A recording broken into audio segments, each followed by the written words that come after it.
Goods and service tax అమలుకు సంబంధించి GST council కీలక నిర్ణయం తీసుకుంది. పన్ను మినహాయింపులను ప్రకటించిన కౌన్సిల్ 20 లక్షల లోపు టర్నోవర్ ఉన్న వారికి పన్ను మినహాయించింది. జీఎస్టీ రేటుపై ఒక అభిప్రాయానికి రాలేకపోయింది కౌన్సిల్.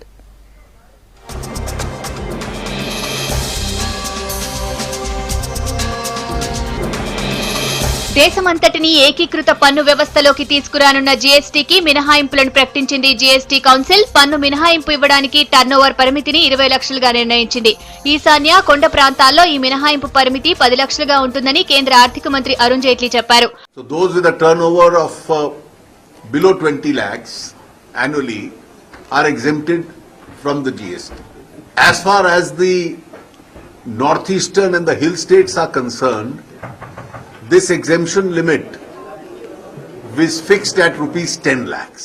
ఆర్థిక మంత్రి అరుణ్ జైట్లీ నేతృత్వంలోని జీఎస్టీ కౌన్సిల్ ఇవాళ కూడా సమావేశమై మినహాయింపులపై చర్చించింది. 29 రాష్ట్రాలు 2 కేంద్రపాలిత ప్రాంతాల ప్రతినిధులు ఈ సమావేశంలో పాల్గొన్నారు. పన్ను మినహాయింపులపై ప్రధానంగా చర్చ జరిగింది. జీఎస్టీ రేటుపై కేంద్ర రాష్ట్రాల అభిప్రాయాలు వేర్వేరుగా ఉన్నాయని జైట్లీ చెప్పారు.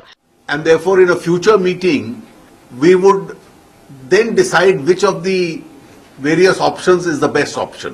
There was an option that we can fix a fixed rate, that this is the projected increase over the next 5 years.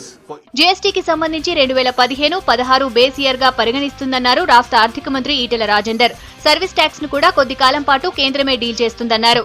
అదే 11 లక్షల మంది సర్వీస్ ట్యాక్స్ కట్టే వాళ్ళు ఎవరైతే ఉన్నారో దాంట్లో కూడా 10 లక్షల పైచిలకు మళ్ళీ 1.5 crore లోపే ఉంది కానీ అనుభవంలో కేంద్ర ప్రభుత్వం ఉంది కాబట్టి మెల్లమెల్లగా రాష్ట్ర ప్రభుత్వ అధికారులను ట్రైనప్ చేసేంత వరకు ఈ మొత్తం ఈ ట్యాక్స్ని కేంద్రమే డీల్ చేస్తారనేటువంటి మాట చెప్పడం జరిగింది.